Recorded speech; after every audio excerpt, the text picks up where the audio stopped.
Hello, everyone, and welcome back to Spider-Man Miles Morales. So, what do you do after a quote-unquote successful stop of a bad guy who rampaged through half the city and broke shit up? You get pizza. Pizza time. I like how there's just no one ever on rooftops in New York City, so no one can ever see No their one faces sees. when they... Yo, is that spot? Yeah. Nobody's out like looking. Well, I mean, it is the middle of winter. Granted, like in the middle of summer, I think this would. You have to have your fun rooftop parties, with your trendy millennial friends. You know. with your Nintendo Switch trademark family of systems. Yeah, exactly. So we're officially stuck with this Peter Parker face for the next few games, huh? Until they stop having the license to Tom Holland, I suppose. I kind of miss the original Peter Parker face from the PS4 version. Yeah, he looked a bit older and thus... Yeah, he has baby face in this. Miles looks older than Peter, actually. Now that I'm looking at it. He does look a bit, which is weird because I'm pretty sure he's younger. Yeah, Miles is a teenager, Pete's in his 20s. The good thing about having Miles around is that it lets Peter finally actually be older. Yeah. Media is so obsessed with him being a teenager / college student. Yeah, I agree. This finally lets them have their hip teenager character in Miles, and they can let Peter finally advance in his life a little bit. Yeah, because that was the big thing about like not wanting Mary Jane and him to be married was like, oh, he's got to be hip and young and relatable to the And not tied down with anyone.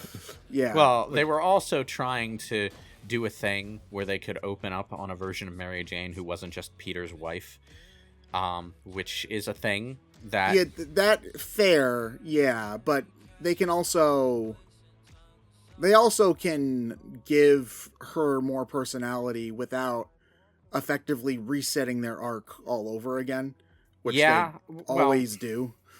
Yeah, granted. I mean, on the other hand, starting a new video game continuity, you're resetting everyone's arc anyway. I just wish they'd reset it to a more interesting place than Discount Shop Lois Lane. Yeah, I mean, this is more of a thing in the... I'm complaining about the comics for granted. You know, I think part of it with Mary Jane is that, like, traditionally speaking, Mary Jane, she's like a what is her profession? Supermodel, something like that. Actress sometimes. It really depends on the continuity. It seems like they're trying to avoid those particular professions for Mary Jane because they're traditionally seen as, I don't know, shallower or more objectified. I don't know. But that's kind of the problem with Mary Jane's character in general. She was written to be the bad girl foil to Gwen Stacy. But Gwen Stacy, sadly, is only known for dying, so... Well, only known for dying and being Spider-Woman in another universe. Oh, yeah, that's fair. Forgot about that part. I don't know how you would. It's one of the best things to come out of the Spider-Man property in ages. I've never actually read any Ghost Spider. I haven't read many... What the fuck? Yeah, we're not sticking with the suit. Okay. The fuck is this? It's a junior Spidey suit. The fuck is this? You only wear it for a little while, but if you pre-ordered the game like I did because I got it with my PS5, you get that suit, Into the Spider suit, and this awesome suit. Does it have the Into the Spider-Verse frame rate? Yes, it does. Excellent. Not during cutscenes because they need to be standardized. Yeah, but as soon as the lower frame rate is something you can toggle on and off. So if you want it to be there, you can have it. If you want it to be smooth, you can keep it. Yeah, normal. That's cool. Just a question. So, what was his suit before this? If Pete gave him, Pete probably gave him an old one. Oh, okay. Now, What was I gonna say? I had a thought, but I'm semi-distracted by watching my phone for the notice that I need to wait on. Let's see. Here's my thought on Mary Jane, though. I needed to remember what train of thought I was even on in the first place. Mary Jane. It doesn't necessarily matter if she was originally written from what could be considered a lackluster starting point, bad girl counterpart to Gwen Stacy or whatever, because even those kind of characterization concepts can be done well if reimagined. Like, you could go all the way back to a classic Mary Jane who was in that position and, just write a story that was more from her point of view and more about her own personal journey. Well, not from her point of view. There's a short graphic novel called Spider-Man Blue that goes back and retells some of the Gwen Stacy, Mary Jane, like Peter and Mary Jane's relationship, and it's actually pretty good. So I would recommend that if you have not read it already. I think it's like the kind of thing you're looking for. Right. Maybe. But I had a point that I was trying to make about modern writing, though. And it's partly that they have a tendency, well, everyone has a tendency to try and avoid what they consider to be, well, in this case, I suppose they would characterize it as a sexist cliche, although it's not just that. It's other cliches, just general cliches that they consider outmoded. But that isn't necessarily something that you have to avoid or that you always should avoid. Because what makes those writing tropes annoying isn't necessarily the tropes themselves, but the tropey way in which they're written, if that makes sense. Like, you could write the same kind of character in a way more interesting way if you focused on just different aspects of that concept. And I think with Mary Jane, that would actually be really easy to do. But I agree. Instead, what you tend to get are versions of Mary Jane that avoid being what Mary Jane used to be, instead of taking what Mary Jane used to be in a new and more interesting direction. Yeah, agreed. I think that the Ultimate Spider-Man, the original Ultimate Spider-Man, Mary Jane, was done fairly well. Like, she's a teenager like Peter, but she does more than just kind of be... Actually, it's been a while since I've read it, so maybe she's not as interesting as I remember. But it has been, but I remember her being fairly well done in that.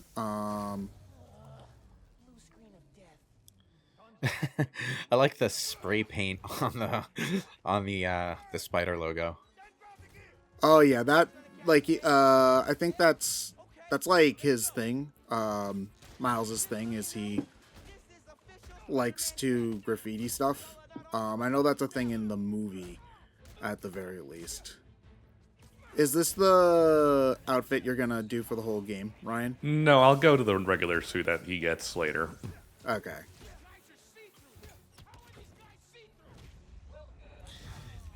So we have just virtual reality enemy waves right now. Oh, this is the tutorial level, right? Yeah, and we got some regular guys here because they saw the tech and wanted to sell it. Of course they did. So we gotta stop them. Because Peter can come up with holographic tech to train Miles, but he can't figure out how to sell it. That's actually surprisingly realistic. In that being a good engineer does not make you a good business person.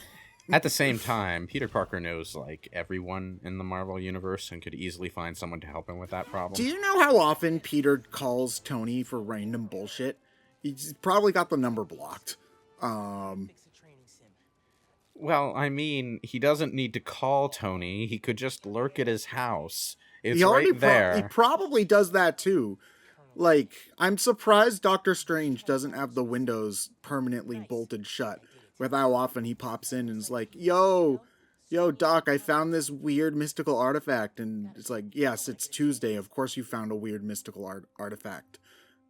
Do you have anything better to do than bother me all the No. time? The sad answer is, yes, he does, but it's too boring to write a comic about. Yeah, like paying the rent. Paying the rent and beating up random criminals around New York fucking city, which is a never-ending job and very thankless. Yeah, I feel like they especially. Well, I guess the thing is that beating up random mooks isn't as inherently interesting as fighting supervillains and whatnot, which is why you tend to see less of the stopping bank robberies kind of stuff in modern. Or if they do, it's a lead into something bigger. Yeah. Well, that's the thing, they made the distinct tactical error of basing their happy-go-lucky, superhero in New York City. And if you were to tackle realistic New York City crime, that wouldn't be a very fun story. Well, I mean, that's brought up in multiple different things. In an episode of Spectacular Spider-Man, you overhear cops talking at one point, and they're like, he's not helping because none of these people can actually get stuck with a conviction when Spidey catches them, because it's like, oh, they were illegitimately arrested and illegitimately were arrested with no evidence and were beaten up by a vigilante. So it's like, when you take them to court, who's gonna win? Probably not the prosecution. I'm gonna say that's not a very thorough. It's read. not. It's not a very thorough. It's not a very thorough. It's a throwaway line. It's not a very thorough read on the law, is what I'm saying, and it's also a kind of superhero writing that comes from a place of wanting to be cool and edgy by criticizing the concept of superheroes, which is not a superhero writing style that I'm particularly fond of in this day and age. So. Wow, look at this guy. He's creating alternative energy that's gonna power all of Harlem. What a generous and well-meaning fellow. Oh, yeah. I like how in these stories the alternative energy force is always a danger. Yeah. It's like they're trying to criticize nuclear energy, but it just comes off as we shouldn't do any alternative energy forms at all. Yeah, it just comes off as too generalized in this kind of metaphorical context. Metaphorical. Well, it's because they can't. It's because they're trying to be too subtle. And you might be thinking, are they not being subtle? Do you think they're being too subtle? And then I'll counteract that point with, people sometimes think that BioShock is a pro-libertarian game. So yes, sometimes even if you think that it's crazy, it can be too subtle. If they just said, "Oh, this is nuclear energy," then their point would get across much clearer. The thing about BioShock and the pro-libertarian read on it is that there's enough wiggle room for doubt in BioShock's story that you could place all the blame on Atlas, who basically ruined everything by betraying the system that had been put in place, But I thought Atlas was Ryan, though. No, I thought Ryan and Atlas were the same person. No, Ryan is the guy who built the city. Atlas is the sort of criminal underworld guy. But I thought that Ryan was impersonating Atlas for the majority of the game. I haven't played BioShock yet. I should. It's been on my Steam library literally for 11 years, and I haven't played it. I need to do that. You meet Andrew or Ryan exactly one time in the game, and it's in the same scene. He gets "Would you kindly" out of existence. So The story is a bit complicated, Well, but like, yeah, but I mean, the reason that it's complicated is that it's nuanced and well written, which means it's too subtle for people to pick up the point it's trying to make well, sometimes. the thing I like about, there's a difference between being too subtle and being subtle enough that, you know, if the reader wants, they can think of an alternate moral to take from your story. That's perfectly legitimate, you know? Let the reader do their own thinking. If they come to a different conclusion based on the same story, well,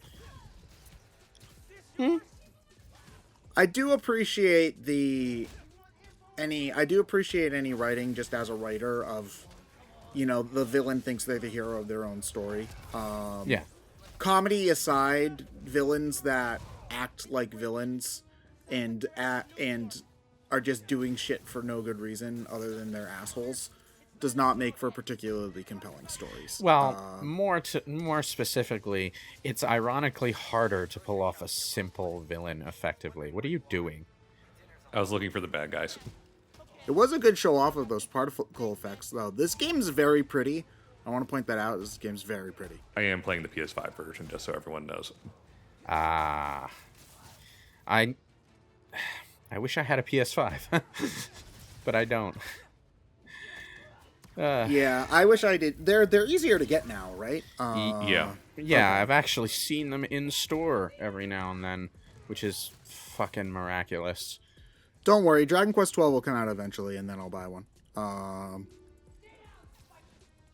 You know, there's just something kind of like, you just know Dragon Quest 12 is going to be the least graphically impressive game on the platform, and then they're going to do a Switch port that gimps the graphics even further, and that's going to become the standard for the definitive version, so you'll have to wait another 5 years for fans to mod the better graphics back in. Yeah, but then the soundtrack will be better, so that's worth it. What's his name is dead, so they can't use him anymore, right? So Sugiyama aside, because dude's an asshole and always has been, the problem with the soundtrack in the original Dragon Quest XI wasn't necessarily that any of the songs were bad. I mean, they reused way too many old music. It was that they use this PS2 ass sounding synthesized instrument set. Yeah, when they do an orchestral recording of every soundtrack anyway, because like he composes the thing with a full orchestra. So like they had an orchestral soundtrack, they just didn't use it for some reason. But they put it back in, and it's literally worth the whole $60 just for that. So it is very good. It is very good in the Switch version, yes. Yeah. Well, the PC version now. Yeah. Although it is kind of sad, they stealth dropped the Dragon Quest Monsters 3 demo on Switch, which was weird because it came out the day the Direct came out, but they didn't talk about it in the Direct even for like 10 seconds, which was weird. And the game's a lot of fun, but it looks like a 3DS game, like graphically speaking, in terms of like graphical style and like resolution and stuff like that. It honestly is kind of a half step between a 3DS game and a modern game, which was kind of weird for me because on one hand, I didn't mind, but it was still like very jarring to see this game, which is like Dragon Quest Monsters is arguably bigger than the main franchise for some audiences. And it's just like they didn't put anywhere near the amount of budget into it as some of the other Square Enix spin-offs. So yeah, I don't know. It was weird.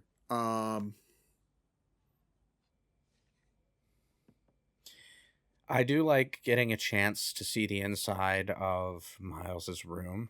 For one thing, it's a good contrast to the beginning of the previous game where we got to see Peter's apartment before he got evicted. And there's a lot of interesting detail here that tells you both about Miles himself and about like the particular state of his family and their finances, for example, because beneath all the hominess here, Like, Oh yeah, you he's got like a 1960s ass TV. an old ass TV that doesn't work, a light switch on the wall over by the other room that doesn't have a light switch in it. It's just a rectangular hole in the wall. Yeah, Well, also they're in his grandma's place now. Oh. I do love this kind of environmental storytelling when it's done well, though, and these games have been doing it pretty well so far. Also, there's like that box of trophies in the closet that no one I know has, because everyone I know doesn't do sports. I still have some of my trophies from when I was like, you could probably hear me not talking at my microphone. From when I was like 8 or 9 years old and still did sports. I invited a guest tonight. Can you get the apartment ready? Maybe put on some. Are we gonna have a cleaning the apartment mini game? Not really. Tomorrow's rally isn't going to plan itself. It's like, this is a very, very, very homey home. And not just because of the Christmas decorations, but the Christmas decorations do help. When you have a house that's decorated on the inside in this way for Christmas, even if it is just on the particular day or around the particular day, it tells you something about the people who live there and how they view the holidays.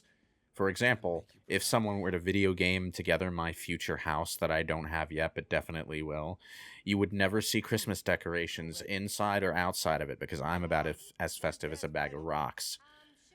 Well, now I'm gonna make you turn that festive, because it means you like Halloween, specifically the Charlie Brown Halloween special. Well, I mean, I do like the Charlie Brown Halloween special, but I don't need to decorate my house to watch it. Do you feel me? I don't understand.